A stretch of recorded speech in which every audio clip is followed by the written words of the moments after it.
Hello, good morning, good afternoon, or good evening. It doesn't matter what time of the day you are catching us. I'm simply excited that you are here for another great episode of the Richard Watkins Podcast. Again, I don't care whether you're a morning bird or a night owl. Welcome to the latest and greatest installment of the Richard Watkins Podcast. I'm your humble host, Dr. Richard Watkins, and this here is the podcast brought to you proudly by the Science Policy Action Network, leading consulting, research, and engagement firm. Find out more information about the Science Policy Action Network at span-inc.org. That is span-inc.org.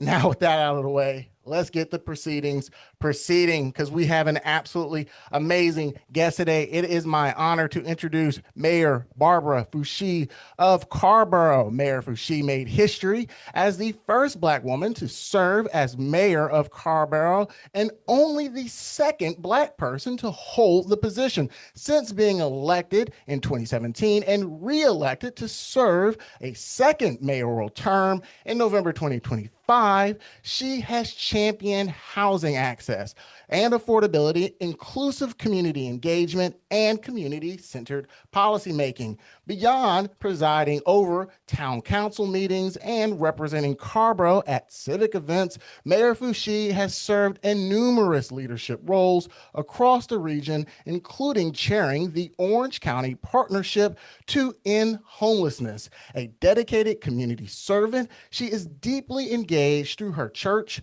civic organizations, and the Chapel Hill Carrboro NAACP.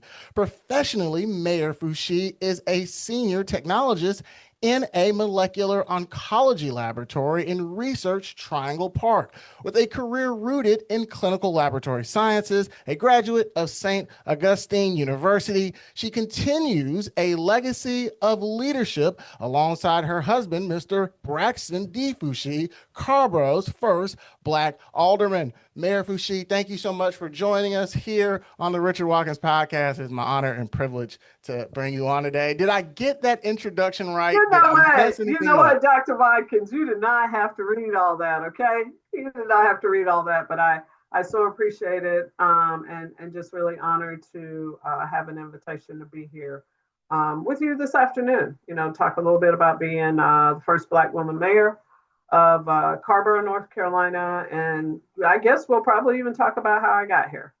So I'll just follow your lead. Absolutely. First and foremost, I did not realize that you went to St. Aug. I went to Fayetteville State, and so if Okay. I, yeah, yeah, yeah, Yeah. yeah. I guess we learned something new about each other. Yeah. But St. Aug, did you run track? When I was at school, St. Aug was just known for, their amazing track. Did you have an opportunity to run track? I did not run track while I was there. And the track and field program, of course, was under the legendary George Williams. Just an amazing tenure he had at St. Augustine's College. I believe he even had some time with the Olympics and may have been more than one. But he certainly is legendary in that area with track and field and helped keep St. Aug on the map with that. Mhm. Now, are you from North Carolina? Where are you from, and how did you end up in Carrboro? Right. So I am from North Carolina. I'm from rural Eastern North Carolina. I'm from Duplin County, specifically Warsaw, North Carolina. And most people know Duplin County because of the winery, the Duplin Winery that sits in Rose Hill, North Carolina. It is a sweet muscadine wine. It's very popular. It's in stores everywhere. You can find their wines anywhere, the Duplin Winery. They also have a nice restaurant attached to the winery. Occasionally they have dinner theaters and things of that nature. It's a great day trip. But I did grow up there, and I'm a country girl, right, so at heart. And I graduated high school, James Keenan High School in 1982. Came to college, St. Augustine's College, now university. And I ended up in Carrboro. I had, at that time, I was working for UNC Chapel Hill in the School of Pharmacy, doing some research with Dr. Mujay Cho. And it really was good research. I did research there for about 5.5 years. He was a principal investigator. We were doing some stability and solubility studies with anti-cancer agents. So, grant money then was real plentiful. And so I was working under a grant, and so that's how I ended up moving. I graduated college, lived in Raleigh for a while. Then I shifted to Durham because I also have worked at the VA in Durham as well as Duke University Medical Center. But when I got the job at UNC, I just shifted over to Orange County. So that's how I ended up in Carrboro. And so so I guess what I want to know is kind of what planted the seed to kind of go into public service. Did you have an experience at St. Aug that really kind of gave you an opportunity to connect with the community, let you know that service is required? How did you go from, medicine and academics and research to kind of making a jump into public service? Thank you for that question. And, I speak about my sorority pretty often, Zeta Phi Beta Sorority Incorporated. I was initiated while I was at St. Augustine's College into the Phi Beta chapter. And one of the founding principles is service. And I do remember not long after being initiated, being taken down to Carrboro Road Community Center, which is in walking distance of the campus. And I also I feel like the name of the nursery or daycare was Nice's Nursery or Daycare in Raleigh. I distinctly remember doing service projects, working with kids after school, after they get out of school, and after school activities, and assisting with holiday parties, like Halloween, Christmas, doing things with children is primarily what I remember. And so, you hear me talk about the sorority a lot, not because I'm in a sorority, but it is really where my service life began. And I began to see the value of serving other people. And, really, we all have the capacity to do that, whether it's through an elected office or through a sorority or fraternity or just out as a citizen in your neighborhood. There are countless opportunities for anyone to serve. But that is where my service life kind of started peaking out. And then it really took off when I moved to Orange County as I got involved with the local branch of the NAACP. I was a mentor in the school district. I served on the Orange Water and Sewer Authority Board of Directors. And so, I was kind of on the fringes of local government. I actually served on one of the town of Carrboro's advisory boards as well. And so I kind of was getting close, like inching close all the time. And being in capacities such as these kind of organizations and the work that they do, it puts you in very close proximity with people at meetings, at various events in the community. And what I realized when I ran the first time in 2017 is that I built a coalition of followers, and folks was like, what took you so long? We was waiting for you to, and I was like, but it was never on my list to run. I never, so how I actually got kind of courted into the elected life, there was someone who was serving on the then Carrboro Board of Aldermen before we changed the name. And this person was having a life change that they wanted to move out of the area. In fact, they moved all the way over to the West Coast. And this person invited me to coffee and asked me if I would run. And I was like, what? I said, what now? Run for what? I said, I've never run a campaign in my life, trying to get people, to vote for me, or whatever. I said, I have zero experience there. And the person was like, oh, I'll help you. I'll endorse your campaign, if you run, which was a big lift for me, I believe, as I stepped into that arena for the first time. And I think, my husband, having been a former elected official, it had been a while since he had been in elected office, but he still understood what needed to be done. So when I talked to him about it, he got real excited. And I was like, I don't think I like your excitement level. I mean, you know what I mean? But, needless to say, I formed a team, a campaign team with a manager, a treasurer, a few other folks, and we were off. Did really well that first year. When I ran in 2017, I ran for re-election to the council in 2021 at the height of COVID. I was reelected to the then Carrboro Town Council, and the mayor decided that he wasn't going to run in 2023. I had been interested in running for mayor. And we had talked. I said, well, I'm interested too. And so this conversation, I had a conversation, was just kind of like, hey, probably not good if both of us are on the ballot running against each other. Just make it real hard for our constituents. And so I stepped back and I said, you go ahead, and run or whatever. But then what happened is he decided he didn't want to run again.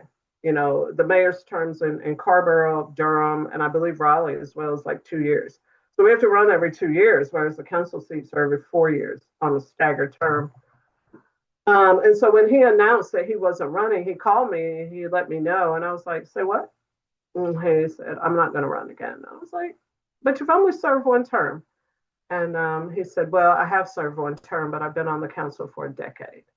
And, which he had, because he was on the council a long period of time before he ran for mayor. And so I said, I get it. When you're tired, you're just tired. And so that kind of opened the door for me to do something that I had wanted to do, is to run for mayor of Carrboro. That's how that all, kind of came to fruition. And I think the thing for me is, being the mayor, certainly representation is part of it. But I think even a larger part of it is being able to set a tone or a vision for the council and as the official spokesperson for the town. There's opportunity, to push issues forward, and, further engage our community. And that's the kind of opportunity that I saw as I considered running for mayor for the first time in 2023.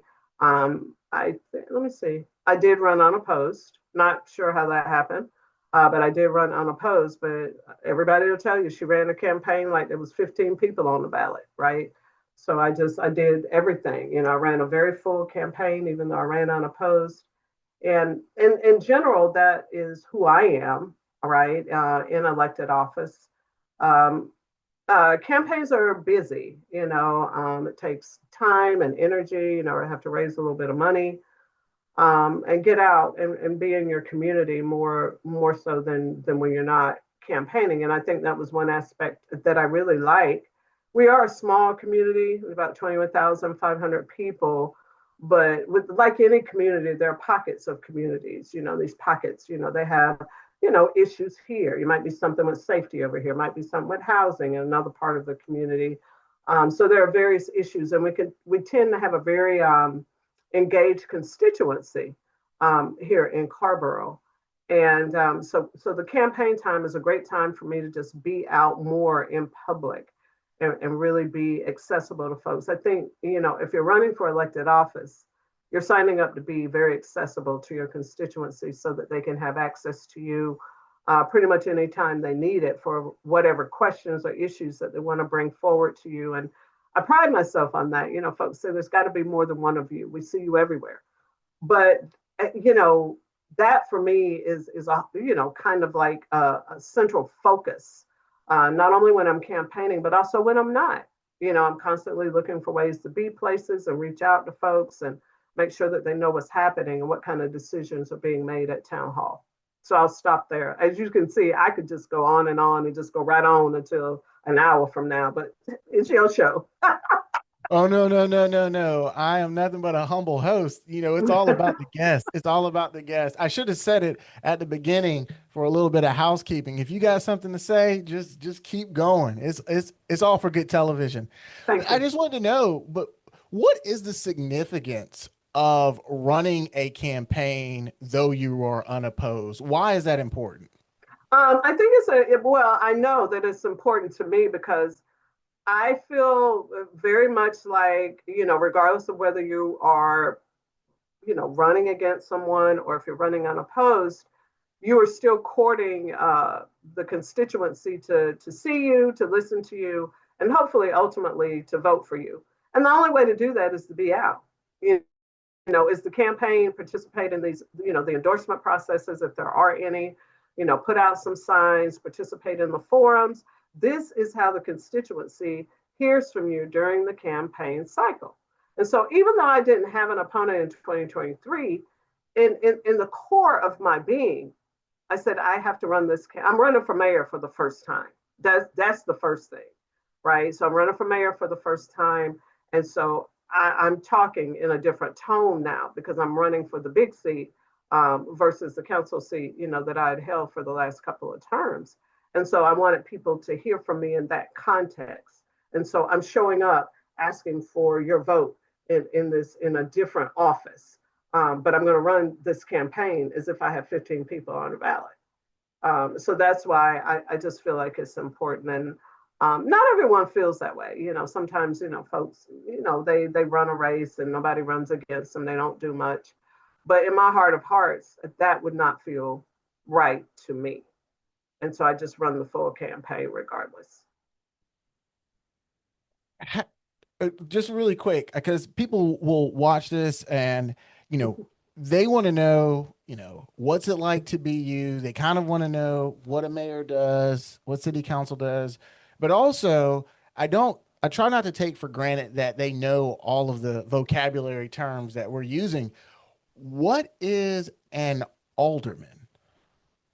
An alderman is just it's a council member, a person that's serving on the board. It's an older term, for folks, serving on a town council. I know at least one municipality in North Carolina. It might be more than one. I know in East Spencer, they still refer to council members as aldermen, but the term for us just felt clunky and archaic. As we began to really diversify the town council, as we had openly gay folks serving on the town council, Black people, our council really began to just kind of diversify. And the term alderman felt very stagnant to us as a council. And so, we made the decision to change the name to the town council, which we felt was more representative of how diverse our council was becoming. And, you know, how has being an elected official, how has it changed the way you look at community? How has it changed the way you look at politics? And how has it changed the way you watch the news?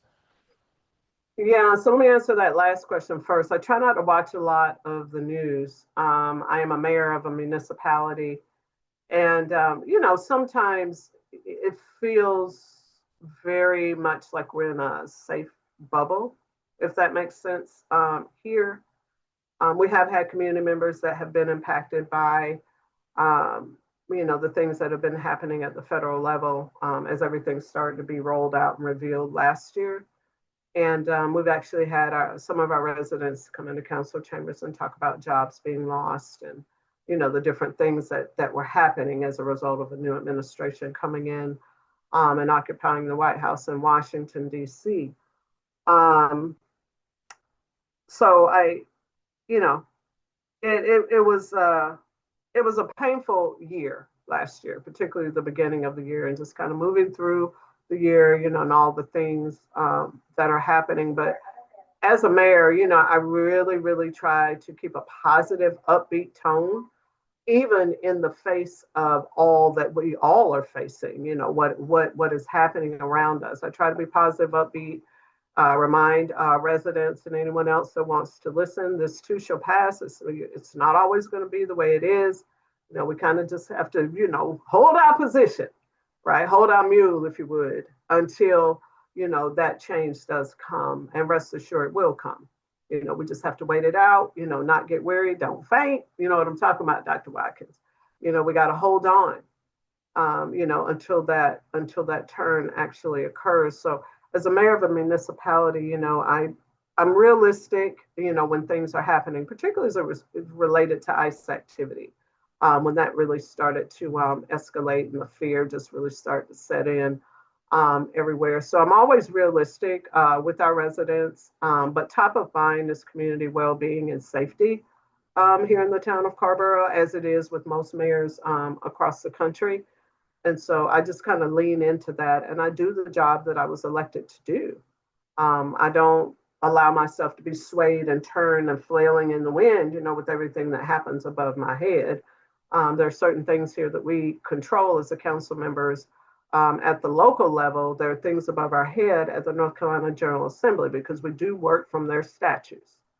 So there are things that are done at the North Carolina General Assembly level that impacts municipalities across the state of North Carolina. A lot of it has to do with planning and zoning. We have started to see a gradual erosion of municipal authority, as that can be done from the General Assembly level. But certainly at the federal level, we've not been impacted a lot as far as money. Things of concern for us would be, federal dollars for our transportation projects. And, we have a lot of those. But fortunately, we're not beholden a lot to the federal government for money other than the transit money. And so we hope that we'll be able to at least see some of that, if not all of it. I believe you had like a 3-part question. I think I digressed away from what you asked, or did Oh I? no, I loved it. It's some of the points you brought up actually sparked curiosity that I wasn't even thinking about earlier, which was you described a relationship that municipal leadership have with federal leadership, but you also described a relationship that municipal leadership have with state leadership. And that made me ask another question. What is managing the relationship between municipality and county? What is that like? Oh, so you mean like the Orange County Board of County Commissioners? Because I would Are you talking about? imagine that, yeah, I would imagine that counties and municipalities, I mean, they have separate leadership. One of the things that we hear all the time, and I felt like I took it for granted when I was, younger, but then as I learned a little bit more, I learned some of the subtle nuances. People Mm-hmm. say, all politics is local. All politics is local. You should care about local. You should care about local. But then you start caring about local and then you start realizing, whoa, this is extraordinarily complicated. The county and the city and what's county and what city and then who do I so and that's just as a citizen, but as a leader you are looking at it from a different perspective. So I kind of wanted to know, what is it like working with county leadership and how has that changed from when you first entered the office to where you are now? Yeah, so I think, it is a separate set of leadership, right? And I think our Orange County commissioners are probably in closer alignment, proximity, and working with more our school boards because of the dollars that the county provides to both of our school districts. But I will say there is communication between myself and the county board chair periodically. There are also meetings periodically between the mayors in the county as well as the chair of the county commissioners. We talk about, items of mutual interest, if you would. Certainly, there is a good bit of coordination when there is a natural disaster. And the most recent example of that was Tropical Storm Chantal that dumped 3 times the amount of rain, 4 times in some cases, um, as other than what was predicted. So there's a lot of coordination there because emergency response is kind of, it's county level thing, but certainly there's coordination with all of the municipalities within the county. And for us, that comes by way of our fire chief, Will Potter. And so I would just say things like, natural disasters, items of mutual interest, would be, housing, particularly affordable housing, sometimes transportation, and then, there's a few other items. So there is informal communication, if you would. Sometimes there's more formal communication in the form of a joint meeting where we would have the Carrboro Town Council and the Orange County Board of Commissioners in the same room discussing items of mutual interest. We would develop that agenda ahead of time. We would come in, we would talk, and just talk with each other. We used to have a meeting that was called the Assembly of Governments. It was a really large meeting because it was the Orange County Board of County Commissioners, elected officials from Chapel Hill, elected officials from Carrboro, elected officials from Hillsborough, elected officials from Evan, and related town staff. It was a really large meeting. And what we found over time is that it was too large to get everyone's comments in. and, to kind of be meaningful, if that makes sense. So we've moved away from the Assembly of Government. And so what the Orange County Board of County Commissioners does now is they meet with one or two of us, meaning boards, per year. It's smaller, it's more intimate, and I think it is, easier to talk and get stuff done. When you have 20 people versus 80. I mean, you know what I mean? I mean, the Assembly of Governments was just a really large meeting. We did get to meet with them, I believe, last year. And I think this year, I think they're meeting with Mebane and maybe Chapel Hill. So we just, the decision was made to just kind of square that down, for efficiency. And so and to answer your question, there are times we coordinated a lot during COVID. That's what I was going to say. It wouldn't come to my mind. We coordinated a lot during COVID because our health department sits at the county level. And so there was a lot of coordination during COVID, a lot of information sharing about a whole lot of things that normally just wouldn't occur. But something like a pandemic, you have to, move differently and think differently. So, yes. Now, another thing that I'm curious about is how you approach, leadership and service. I mean, I'm imagining, and again, I'm ignorant on a lot of this, so please just correct me when I'm wrong. But I'm imagining two kind of paths a leader can go down. You have a leader or a servant that is motivated and activated by a particular issue. And then when they're in that leadership position, they focus on that issue, but then they also have to address other issues because they're in leadership. Or there's a leader that is, I am wherever I am needed. I'm not motivated by a single issue. I'm just here to serve wherever I am. You're Which, right. yeah, which camp do you belong in? And if you belong in the former, what was that issue for you? Okay, so the issue for me has always been housing access and affordability. That has been a part of my platform from the very first campaign I ran in 2017. But a close second is community engagement. Now, I am really more of the second, the latter, right? I have been referred to as a community mayor or a mayor of the people, however, folks, would frame that. And I'm able to, kind of rock. But there are certain issues that will have me speaking up just, just like I believe just a little bit quicker. And I think most of my colleagues that I sit with at the dais, we know, well, I know that a couple of my colleagues are very interested in transit. I have another colleague ran because, hey, we need a new unified development ordinance. We need to get rid of that old land use ordinance. Top of mind, every just centrally focused. And so, affordable housing, access to affordable housing, that's all of us. I'm really laser focused on community engagement and bringing along as many people as possible because, people have come to me and asked for things. I'm just like, we don't do that. And then it becomes for me about education, information, civics lesson. Another thing I promote a lot is what's happening right now. Our early voting will end here in about 37 minutes. Primary election day is Tuesday. So that is another thing. I like to, kind of consider myself as an educator, especially in the civics arena.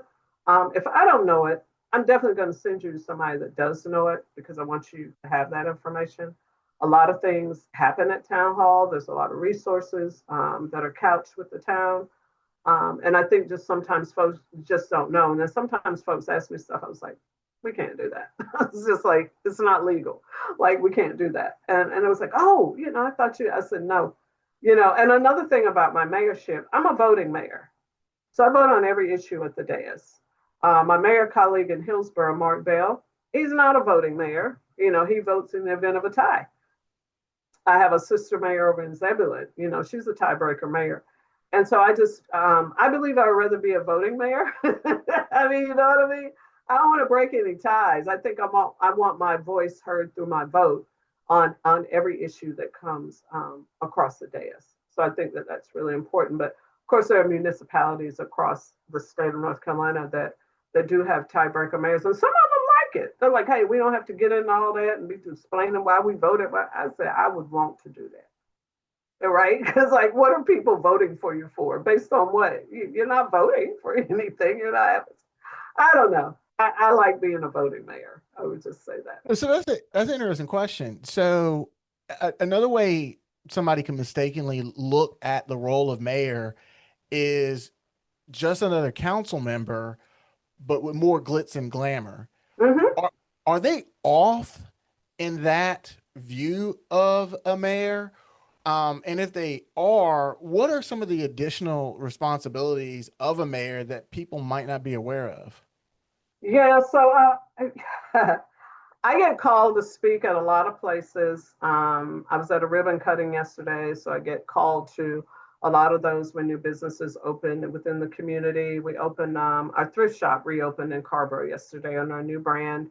I was Wait, really I actually excited. did see that. I Mhm. saw that on Facebook. I straight Yeah. up saw it. Oh yeah, it was amazing. It was just so wonderful. I think a thrift shop is an important part of a community. You find some really magnificent things in the thrift shop. So I was happy to be able to be a part of that. I'm also the official spokesperson for the council. That comes with its own set of responsibilities. My microphone is always hot, and folks are always wanting to know what I think about certain issues or different things that happen in and around the community. And sometimes they ask about things that are not happening in the community, but I'm less likely to speak on that. Just depending on what it is. So kind of have to be careful about what you're lending your voice to.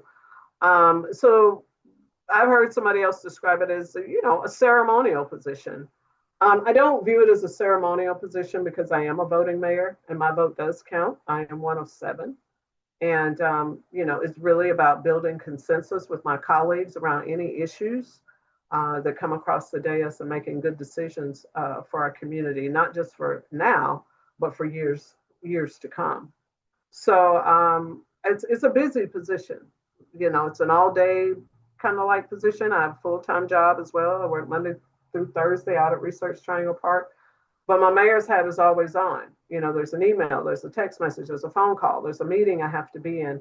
And so, what comes with 25, almost 26 years of work experience at my job is a level of flexibility that I would not otherwise have. Everybody at work knows I'm a mayor. They live in it. They're just like, Mayor, I said, I'm Barbara when I'm here. I'm not the mayor here in the lab. I'm Barbara. It was like, but we love it, Madam Mayor. We love it.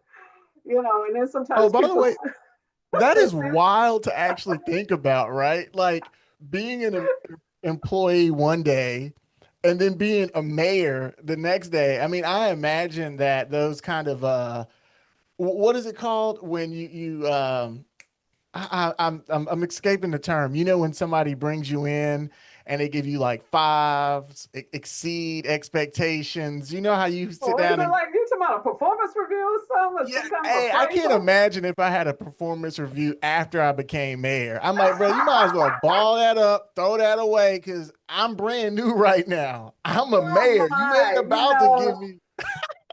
but I love going to work because I am doing what I've wanted to do since I graduated college. I have worked in research labs, quality control. I'm just a laboratory person in general. My job is not public facing, which is what is so odd. You know how it is to work in a lab, Dr. Watkins. I'm working at the bench. I see my colleagues. I might see an occasional medical director, something like that. I don't. It's not a public facing job. Now the mayor's is very public facing. Like anywhere I go in the communities, somebody might pop up and say, "Hey, aren't you the mayor?" And I said, I think so. What's up? So I just say that to say always the mayor. But colleagues, they rib me, they kid me, they ask me, I don't know, political questions, local government questions, stuff like that. And I'm like, y'all can research this on your own. Hmm. They're asking me this stuff at work. And I was like, but you're a mayor. They're just all over it. Right? It's just but honestly, it's a big responsibility to be a mayor. And I always try to set the right tone wherever I am. And I talked a little bit about that earlier. It really is about community health, community well-being, and community safety. And I think if those things are in place, we live to see another day. Absolutely. We don't live in my community is not what you consider like a dangerous or crime-filled community. And I'm just, I'm grateful that, our community is what it is. But at the same time, it's not like we're not all feeling the impacts of, what's happening above our heads. So we do what we can here in the town of Carrboro to keep our community welcoming. Inclusivity is still rules the day here. Keep the doors swinging open on welcome hinges. All of that. Even in spite of what is happening to all of us, literally Yeah. above our heads. Absolutely.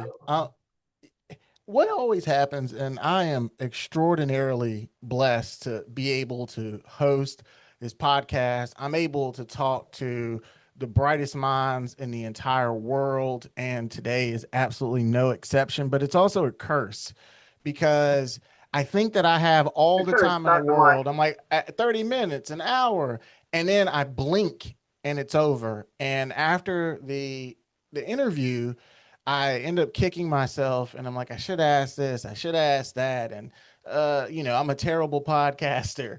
And so I actually started developing the same question that I ask everybody at the end because of that fear of not asking the right question.